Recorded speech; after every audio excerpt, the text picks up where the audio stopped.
자리에 앉으셔서 하나님의 말씀을 보겠습니다. 마가복음 8장 22절 말씀부터 26절입니다.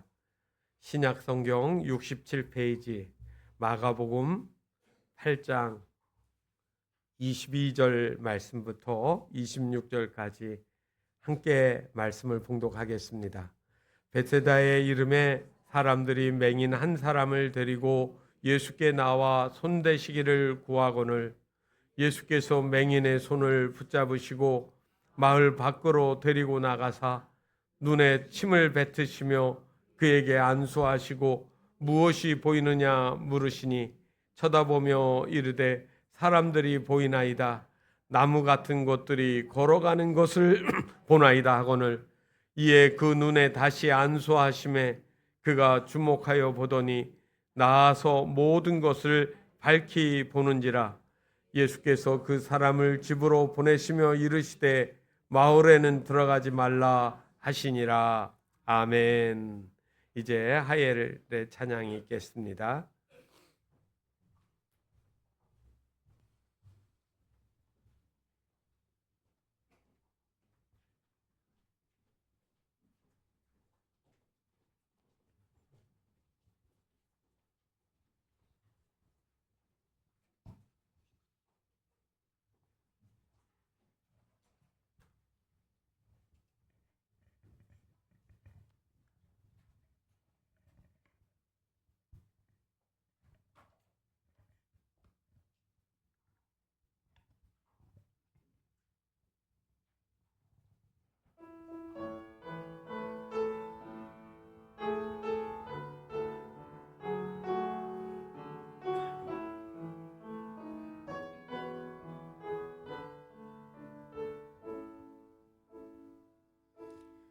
내가 걷는 이 길이 혹 굽어도는 수가 있어도 내 심장이 울렁이고 가슴 아파도 내 마음 속으로 여전히 기뻐하는 까닭은 하나님은 실수하지 않으심일세. 내가 세운 계획이 빗나갈 줄 모르며 나의 희망 덧없이 쓰러질 수 있지만 나 여전히 인도하시는 주님을 신뢰하는 까닭은 주께서 내가 가야 할 길을 잘 아심일세. 어두운 밤 어둠이 깊어 날이 다시는 밝지 않을 것 같아 보여도 내 신앙 부여잡고 주님께 모든 것 맡기리니 하나님을 내가 믿음일세. 내가 볼 수 없는 것 너무 많아서 너무 멀리 가물가물 어른거려도 운명이여 오라 나 두려워 아니하리 만사를 주님께 내어 맡기리. 차츰차츰 안개는 거치고 하나님 지으신 빛이 뚜렷이 보이리라. 가는 길이 온통 어둡게만 보여도 하나님은 실수하지 않으신다네. 어두운 밤 어둠이 깊어 날이 다시는 밝지 않을 것 같아 보여도 내 신앙 부여잡고 주님께 모든 것 맡기리니 하나님을 내가 믿음일세.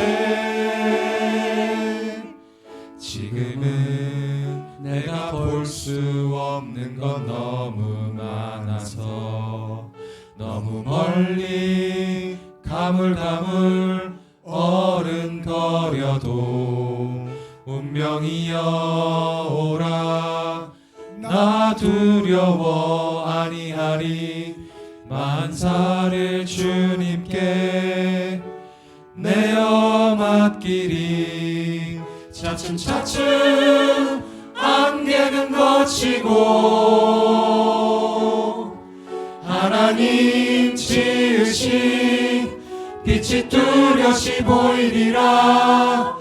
가는 길이 온통 어둡게만 보여도 하나님은 실수하지 않으신다네.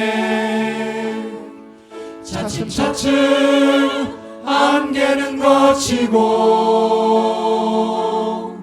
하나님 지으신 빛이 뚜렷이 보이리라.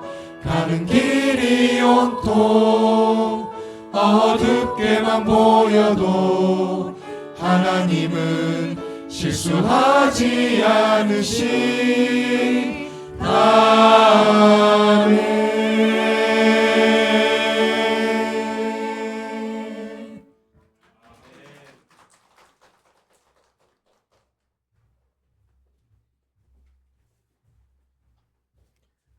귀한 찬양 하나님께 영광입니다. 김준희 집사님 목소리가 멋있죠? 호소력이 있습니다. 학자들이 사람의 인지 능력을 테스트했습니다. 농구 경기 영상을 모니터로 보여주면서 흰옷 입은 선수들이 패스를 몇 회 하는지 보라고 이야기를 했습니다. 그런데 그 영상의 중간에 고릴라 옷을 입은 사람이 마치 연극 무대의 까메오처럼 가슴을 치면서 이렇게 지나간 거예요. 나중에 그거를 보라고 한 사람들한테 고릴라가 눈에 보였는지, 고릴라가 지나갔는지 질문을 하니까 50%는 고릴라가 지나갔어요, 이렇게 묻더래요. 다시 말하면 사람의 뇌는 한 가지에 집중하면 눈앞에 분명히 사실적으로 지나갔는데도 불구하고 인식하지 못하는 겁니다. 그래서 이거를 갖다가 무주의맹시 이렇게 썼더라고요. 그러면서 그 연구의 결론은 뭐냐면 사람은 눈으로 보는 것이 아니라 생각으로 본다, 이렇게 이야기를 했습니다. 그렇습니다. 내가 보려고 하는 것만 잘 보이는 겁니다. 좋은 경험, 좋은 생각을 많이 한 사람은 좋은 시력을 가지고 있는 겁니다.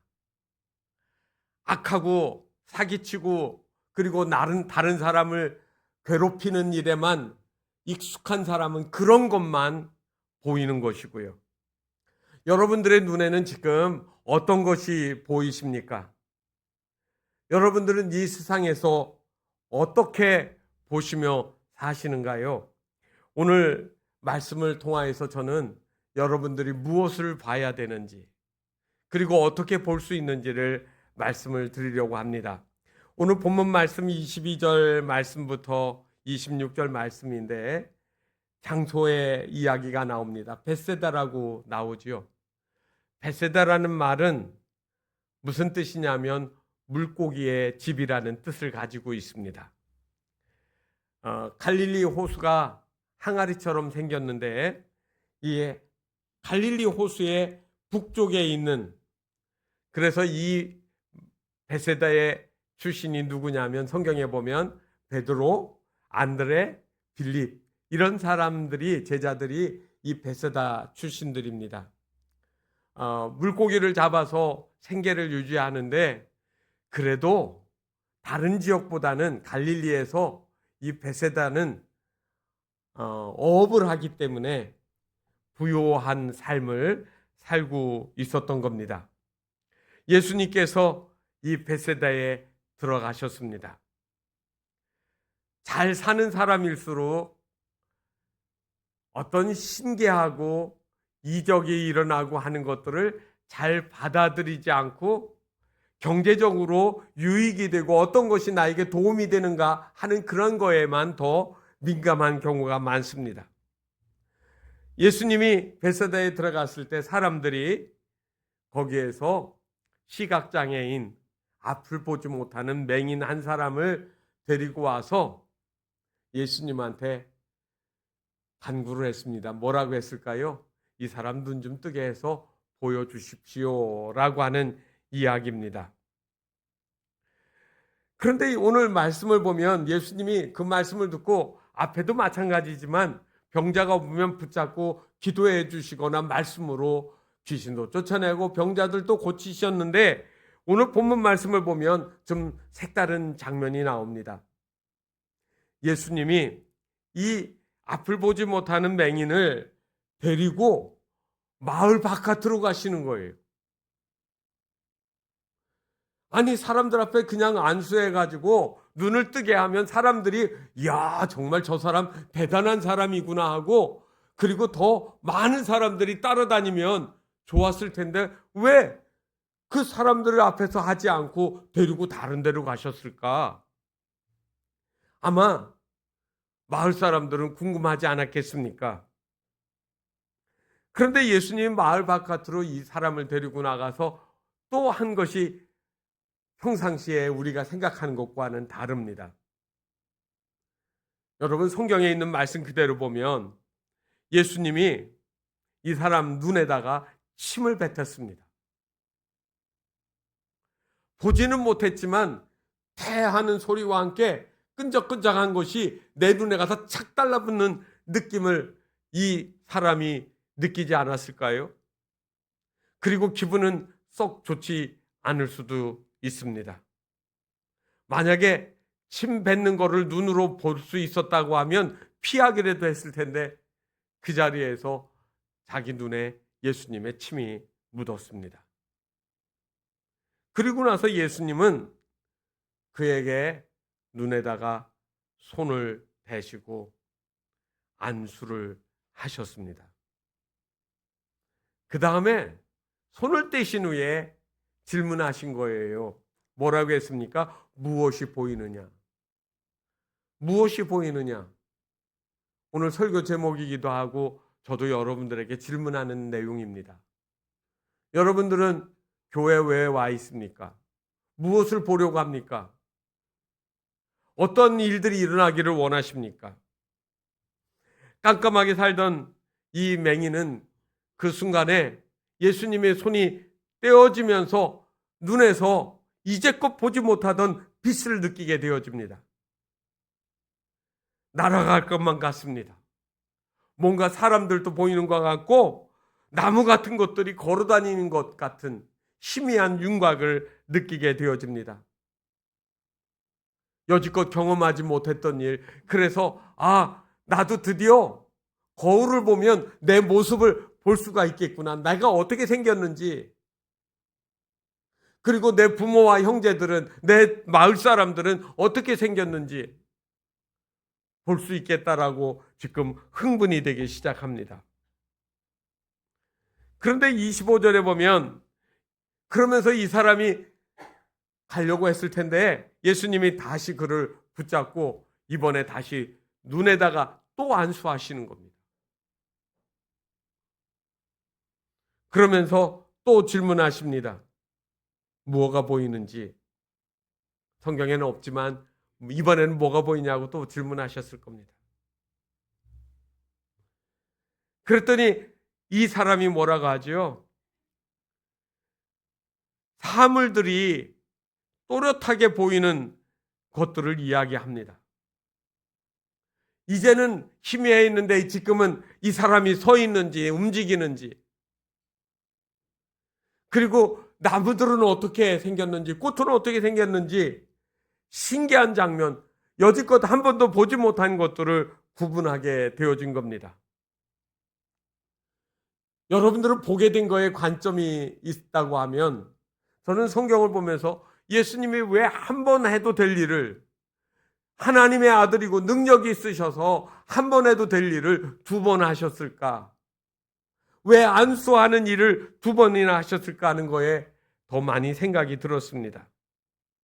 성경에서 묵상을 해보고 찾아보는데 또렷하게 얼른 그 이유를 말하지는 않습니다. 그래서 성경 말씀을 읽을 때는 그 본문을 읽으려고 하면 앞부분과 뒷부분도 읽어봐야 됩니다. 26절까지 읽고 나서 27절에 보는 거에 대한 이야기를 예수님이 하시려고 하는 이야기가 나옵니다. 마태복음에서는 16장에 나와 있는 이야기인데 마가복음에는 8장에 나와 있습니다. 예수님이 베드로에게 하시는 말이죠. 사람들이 나를 누구라고 하느냐? 그랬더니 세례 요한님이라고도 하고 엘리야라고도 하고 더러는 선지자들 중에 하나라고 이야기를 하는 그러한 들은 이야기를 해줬습니다. 그러니까 예수님이 또 질문하시죠. 그러면 너희는 다른 사람 이야기 말고 너는 나를 누구라고 하느냐? 잘 아시는 이야기입니다.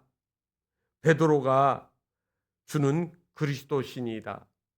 마태복음에는 주님은 그리스도시고 살아계신 하나님의 아들이라고까지 이야기를 했지만 어쨌든 같은 뉘앙스입니다. 예수님은 갈릴리 가나안의 나사렛의 목수의 아들로 성장한 것들을 다 익히 알고 있습니다. 예수님의 외모는 생긴 거는 남다를 것이 없습니다. 그 당시 갈릴리에 사는 모든 유대인들의 외모와 뭐가 다를 것이 있겠습니까? 그런데 예수님의 그 외모 껍데기를 보고 무엇을 보았느냐고 이야기한 것이 아니라 베드로는 말하기를 주는 그리스도십니다. 그리스도라는 말은 메시아를 표현하는 말 아닙니까? 예수님의 겉모습만 본 것이 아닌 거예요. 그런데 예수님이 그 이야기를 듣고 인자가 고난을 받고 장로들과 대제사장들과 서기관들에게 버림받아 죽임을 당할 거라고 이야기를 했습니다. 31절에 나옵니다. 그러니까 그 말을 듣고 베드로가 예수님을 붙잡고 항변했습니다. 아마 흔들면 예수님 그러시면 안 됩니다. 아니 왜 죽으세요? 지금 병자들 고쳐가지고 사람들이 예수님에게 관점이 쫙 쏠려 있고 어디 가든지 사람들이 환영하고 그래서 뭔가 될 것 같은데 그래서 우리가 그물도 던져놓고 배도 던져놓고 예수님 따라왔는데 죽으신다니요. 안 됩니다라고 항변을 한 겁니다. 그랬더니 예수님이 똑같은 변 우리가 이미 알지요. 사탄아 내 뒤로 물러가라. 내가 하나님의 일은 생각하지 않고 도리어 사람의 일을 생각하는도다. 여러분 베드로는요 한쪽 시각만 가졌습니다. 사람의 일, 세상의 일, 세상의 부요함, 세상의 만족스러운 거, 세상에 자랑할 수 있는 거 그것만 생각한 거예요. 그런데 예수님은 미움을 받고 죽임을 당하고 그리고 다시 사흘 만에 살아날 것까지 이야기하신 것은 차원이 다른 이야기 아닙니까? 그리스도라고 이야기했으면서 그 그리스도 메시아가 이스라엘 사람들에게 독립을 주고 돈을 벌게 해주고 잘 살게 해주는 것만 관점이 있었는데 예수님은 그게 아니라 내 영혼이 살아. 이 땅에서의 삶이 영원하지 아니한 것 그것이 끝날 때 하나님 나라로 갈 수 있겠느냐 그 이야기를 지금 하는 거 아닙니까? 그러니까 이 내용을 가지고 예수님이 2번 안수한 거는 제가 볼 때는 그겁니다. 하나는 육신의 눈을 뜨게 하는 겁니다. 그런데 또 하나는 영혼의 눈을 뜨게 하는 겁니다. 현대인들은 보고 싶은 것만, 듣고 싶은 것만, 그리고 자기에게 도움이 되는 것만 이해하고 따라가려고 합니다. 안과 의사 한 분이 TV에 나와서 사람의 눈을 확 설명하면서 철학자 같은 이야기를 하더라고요. 현대인들이 스마트폰도 많이 보고 TV도 봐서 눈이 많이 나빠져서 안과의원에 찾아오는 환자들은 많습니다. 그런데 더 큰 문제는 뭐냐면 시력이 나쁜 게 아니라 보는 것과 인식하는 것 사이에 간격이 너무 큽니다. 좋은 눈, 좋은 것 가지고 정말로 값어치 있게 살려고 하는 그런 삶이 더 중요한데 사람들은 그렇지 않은 것 같습니다라고 이야기를 하더라고요. 여러분, 교회는 다니지만 하나님이 임재하시고 내 삶에 함께 하시는 것이 보이십니까? 느껴지시나요? 성경을 읽으면서 하나님의 말씀이 막 살아서 움직이면서 나에게 도전하고 공격하고 책망하시는 그런 느낌이 오시느냐 이 말이에요. 그러면 여러분은 한 눈은 떠여 있지만 정말 떠야 될 또 다른 하나의 눈은 안 떠져 있는 거 아니겠습니까? 귀는 있는데 세상의 소리는 들리지만 하나님의 소리는 안 들리는 겁니다. 베드로는 사람의 눈은 떴지만 지적인 눈은 떠 있지만 하나님을 보는 믿음의 눈, 영적인 눈은 떠 있지 못했던 겁니다. 그래서 메시아이심을 이야기할 때 십자가를 지시는 것을 이해할 수가 없었고 그거에 대해서 강하게 항변했던 겁니다. 오늘 우리에게도 이 두 가지 눈이 다 뜨여진 온전한 그리스도인의 삶이 되시기를 주님의 이름으로 축원합니다. 그런데 여러분, 오늘 말씀을 읽다가 마지막 부분에 또 하나 이해가 안 되는 부분이 있습니다. 왜 예수님이 영성의 눈을 소유하게 된 이 사람이 이제 가가지고 그분은 메시아고 하나님의 아들이시고 하면서 막 이렇게 외쳐야 될 텐데 예수님이 26절에 보면 마을에 들어가지 말고 그냥 집으로 가라고 이야기하지 않습니까? 그러니까 앞에서 마을에서 안 고치고 마을 바깥으로 데리고 와서 고치신 것도 좀 남다르고 고치신 후에는 또 사람들한테 보내지 않고 집으로 가라고 하는 겁니다. H.G. 웰스가 쓴 그 시각 장애인들의 나라라는 단편 소설이 있습니다. 그 마을엔 전부 다 앞을 보지 못하는 사람이에요. 주인공이 탐험을 갔다가 절벽 아래로 뚝 떨어졌는데 그 마을이 바로 시각 장애인들, 맹인들의 나라였습니다. 그곳은 앞을 보지 못하는 사람들이 살아가는 그런 마을이었기 때문에 이 주인공이 말합니다. 나는 볼 수 있다. I can see. 나 볼 수 있어. 그러면서 막 이야기하니까 마을 주민들이 뭐라고 합니까? see? 본다니? 뭐가 봐? 그러면서 이 보는 사람의 이야기를 어리석은 사람 취급하는 거예요.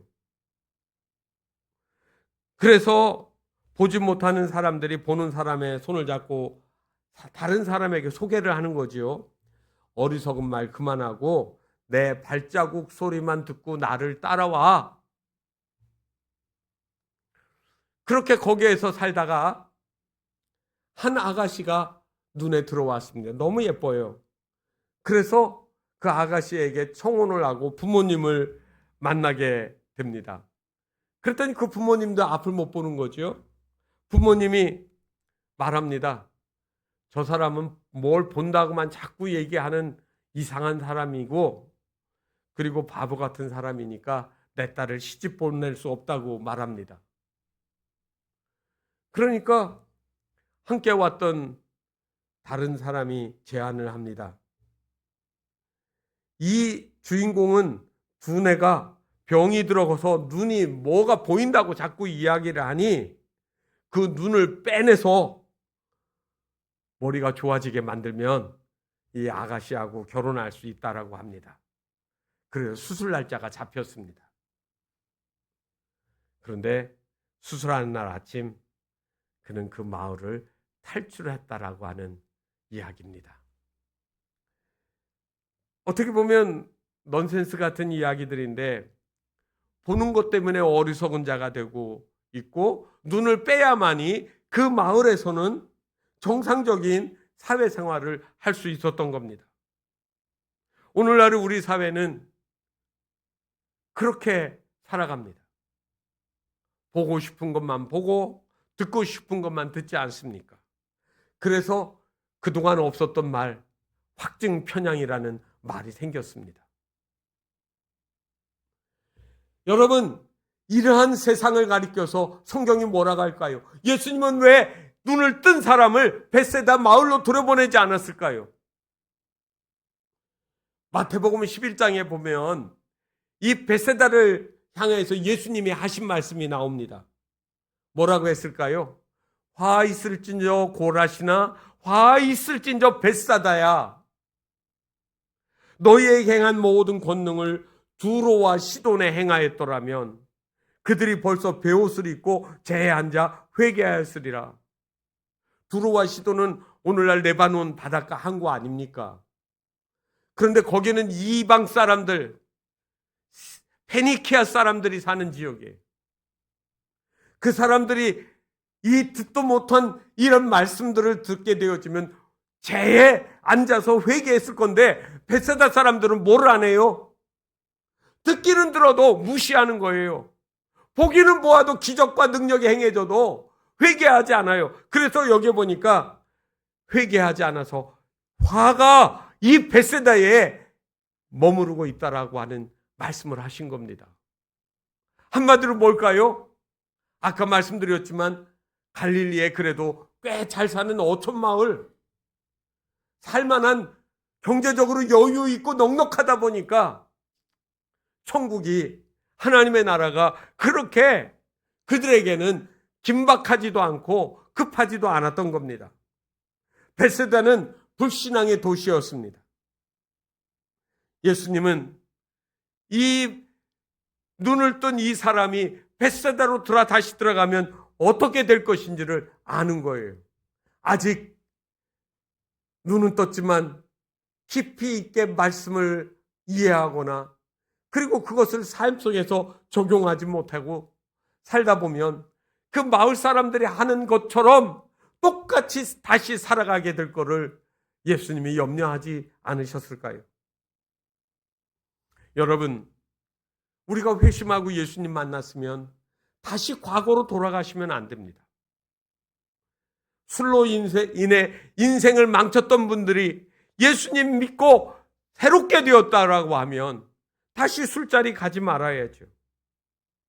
우리의 영혼이 물질로 인하여 목말랐다면 다시 탐욕의 세계로 돌아가지 말아야 합니다. 그래서 우리는 지적인 눈에서 영적인 눈으로 바뀌어져야 한다는 말입니다. 한국의 문학평론가로 1등을 뽑으라고 하면 저는 제가 본 책을 통하여서는 단연 이어령 교수님을 저는 뽑습니다. 그분이 쓴 책 중에 축소지향적인 일본인을 쓴 책이 정말 재미있었고요. 일본 사람들도 감탄에 맞지 않은 그런 책입니다. 그런데 지금 그분은 계시지 않습니다. 4년 전 2022년 2월 26일 하나님의 부름을 받았습니다. 그는 가장 대표적인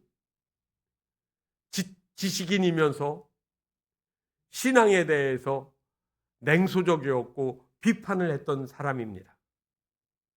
그런데 그분이 어떻게 변했을까요? 딸 이민아 씨가 한국에서 미국으로 가가지고 이화여대를 나온 분이 법대를 가가지고 공부를 해서 미국서 검사가 됐습니다. 그런데 잘 풀릴 것만 같았던 그의 인생에 회오리 바람이 몰아치기 시작했습니다. 갑상선암에 걸리게 되어지고 수술을 했는데 그 다음 1999년, 6년, 99년에서 계속해서 이 갑상선암이 재발을 했습니다. 그래서 지치고 힘들 때 또 하나 문제가 생겼습니다. 아들이 둘이 있었는데 누구 아들인지는 아실 거예요. 이 둘째 아들이 유치원에 들어갔는데 유치원에서 못 받겠다고 돌려보냅니다. 주의력 결핍, 과잉 행동 장애, 그런 판명을 받고 괴성을 지르고 난폭하게 하니까 이 아이를 유치원에서 못 받겠다고 돌려보낸 거예요. 이제는 직장에도 나갈 수 없습니다. 이 이민아 씨는 밤마다 눈물을 흘리며 괴로워하고 몸도 피곤하고 이 아이를 고쳐보려고 별 노력을 다했지만 제대로 되질 않았습니다. 그래서 마지막에 이 아들을 고쳐보겠다고 하와이로 이주를 합니다. 하와이를 이주해서 살아가는데 갑자기 이 딸 이민아 씨가 앞이 안 보이기 시작하는 거예요. 흐릿하게 보여지고 의사가 말하기를 망막이 손상돼 실명할 거라고 이야기를 합니다. 이쯤 되니까 아버지로 그 딸이 너무 안타까워서 하와이를 찾아갔는데 이 딸은 아버지에게 아무것도 차 한 잔, 커피 한 잔 대접하지 못해요. 그래 아버지가 싱크대 앞에서 물을 따라가지고 커피포트에 올려놓고 눈물을 뚝뚝 흘리면서 생전 하나님께 기도하지 않았던 이어령 교수가 기도를 합니다. 하나님, 내 사랑하는 딸 미나에게 빛을 걷어가지 않으신다면 제 남은 삶을 주님의 종으로 살겠나이다라고 혼자서 중얼중얼 기도를 했습니다. 어떻게 됐을까요? 정말로 기적과 같이 따님도 낳았고요. 그 손자도 낳았습니다. 그런데 무엇보다 더 놀란 것은 지성의 사람이었던 이어령이 영적인 그리스도인이 되어 가는 겁니다. 그리고 그가 쓴 책이 지성에서 영성을 한 책을 썼습니다. 사람들이 난리가 났습니다. 친구들이 와 그냥 공격을 해댑니다. 네가 예수쟁이면 우리는 어쩌란 말이냐? 예수를 믿으면 너 같은 사람이 예수 믿으면 우리는 어떻게 하라냐? 당신은 우선자야. 그러니 책이나 보고 글이나 쓰지 제발 교회 같은 데는 가지 말라고 공격을 해댔습니다.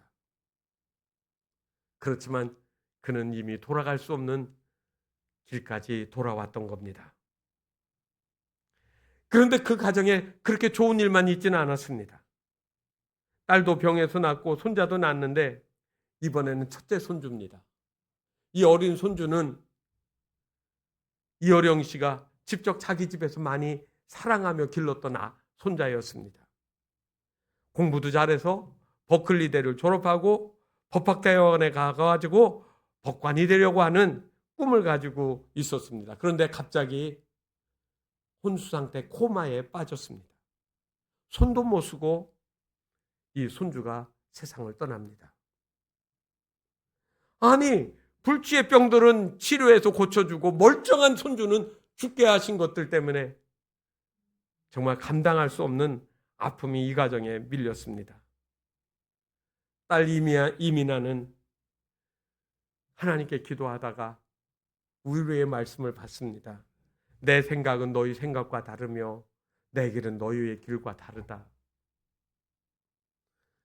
이어령은 어떻게 했을까요? 하나님께 기도하면서 마음속에 있는 그를 누에가 실크를 뽑아내듯이 뽑아냈습니다. 시를 이렇게 썼습니다. 향기로운 비가 내린다. 너 지금 거기에 살아있구나. 표주박으로 은하의 강물을 떠서 잘 있다 잘 산다 말하려고 너 지금 그 많은 비가 되어 오늘 내 문지방을 적시는구나. 비야, 향기로운 비야. 여러분, 이전에 그는 감히 상상할 수도 없는 하늘 소망의 글을 썼습니다. 그의 눈에 비친 손자의 모습은 인류학교를 졸업하고 장래 촉망된 변호사나 법관이 되는 그러한 것은 아니었지만 향기로운 비, 아름다운 비로 승화가 되었습니다. 그리고 이어령은 2017년 암 진단을 받고 긴 투병에 들어갑니다. 그리고 항암 치료도 거부하고 이렇게 말하고 세상을 떠났습니다. 죽음은 끝이 아니라 또 다른 생의 시작이자 옷을 갈아입는 것입니다. 여러분, 세상의 지식인이고 그리고 멋진 글을 쓰던 그가 감히 아무도 쓸 수 없는 아주 깊은 영적인 그런 안목의 글을 썼던 겁니다. 이 길은 누구에게나 다 열려져 있습니다. 핍박도 있고 조롱도 있고 사람들의 조소도 있을 겁니다. 그런데 따지고 보면 그거는 예수님이 그 길을 가시지 않았습니까? 하나님의 아들도 그렇게 갔다라고 하면 우리도 그 길을 가는 거를 두려워할 수 있을까요? 그 길이 우리에게도 보여져서 되돌아올 수 없는 신앙의 길을 가는 우리가 될 수 있기를 바랍니다. 예수님이 한 번 안수하신 것이 아니라 또 한 번 더 안수하여 주심으로 인하여 우리가 이 땅에 살아가는 동안에 하늘의 영안이 열려지는 그러한 복된 삶이 되어지시기를 주님의 이름으로 축복합니다. 이 시간 우리 어두운 내 눈을 밝혀달라고 하나님 앞에 찬양하고 기도하겠습니다.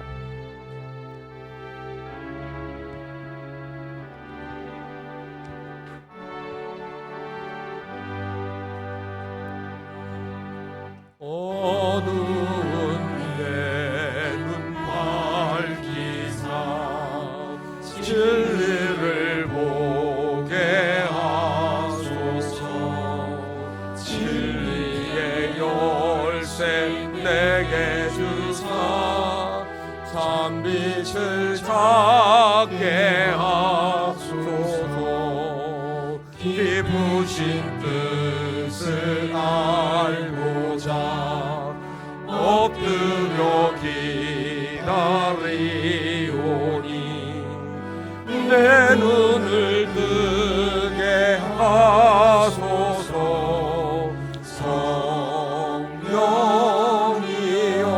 성령이여 맡겨진 내 귀한 시사 주님의 귀한 음성을 이 귀로 밝히 들을 때에 내 기쁨 한량 없겠네.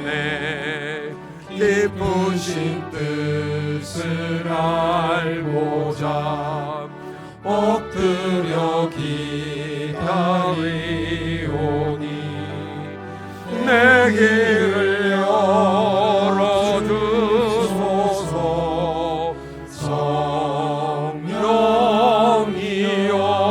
성령이여 봉해진 내 입 여시사 복음을 널리 전하고 차가운 내 맘 녹여주사 사랑을 하게 하소서. 기쁘신 뜻을 알고자 엎드려 기다리오니 내 입을 열어주소서.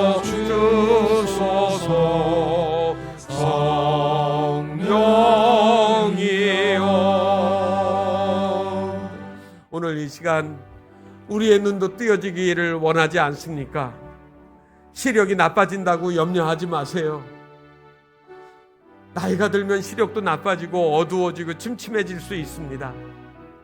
그러나 정말로 어두워지지 않아야 될 것은 또 다른 것들을 볼 줄 아는 우리의 영적인 눈이 뜨여져야 합니다. 이 영적인 눈을 아직도 뜨지 못하신 분들이 있으신가요? 주님, 저에게도 이 눈이 띄어질 수 있게 해달라고 더 선명하고 또렷하게 하나님의 일들이 보이게 하시고, 그것 때문에 내가 어떠한 조롱과 미움과 멸시를 당하여도 낙심하지 아니하고 꿋꿋이 이 믿음의 길을 갈 수 있게 해달라고 주님께 기도해야 됩니다. 이 시간 주님 내 눈을 열어달라고 우리 마음으로 기도할 때, 이 시간 성령님이 찾아오셔서 여러분 마음속에 들어오고 마음속에 다짐을 주시고 은혜를 주시고 힘과 소망을 더하여 주실 줄 믿습니다. 함께 기도하시겠습니다. 하나님 아버지, 우리의 눈을 열어주시옵소서. 하나님 아버지, 육신의 눈은 떴지만 하나님 아버지 정작 마음의 눈은 뜨지 못해서 하나님 세상에 돌아가는 거에는 민감하고 세상의 것들에는 하나님 아버지 열심을 다하지만은 믿음의 것들을 하나님 따르지 못하는 저희들의 부족함을 주여 긍휼히 여겨 주시옵소서. 하나님, 그리하여 하늘의 일들을 보게 하시고 하늘의 소망을 보게 하시고 우리 앞에 어떤 환난과 시련과 고난이 닥쳐와도 담대히 이겨나가는 성도들의 삶이 되어지게 하여 주시옵소서. 그리하여 하나님 아버지, 오늘 일들이 내일의 소망으로 바뀌어지게 하시고 하나님 아버지, 강건하여 하나님의 영원한 나라와 그의 뜻을 이루어 나가는 소망 있는 삶을 저희들도 살아갈 수 있게 인도하여 주시옵소서. 너희는 나를 누구라고 하느냐라고 했을 때 하나님 아버지, 우리의 눈이 띄어져서 주는 그리스도시고 그리고 하나님의 아들임을 고백하는 이 영양목을 가지고 세상을 이해하고 바라볼 수 있는 하나님 믿음을 저희들에게 더하여 주시옵소서. 지금 오늘 고난을 당하고 있는 성도들에게 이 말씀이 위로가 되게 하시고 하나님이 이 믿음의 길을 따라가는 성도들의 삶이 되게 하여 주시옵소서. 이 모든 말씀을 우리 주 예수 그리스도의 이름으로 간절히 기도드리옵나이다. 아멘.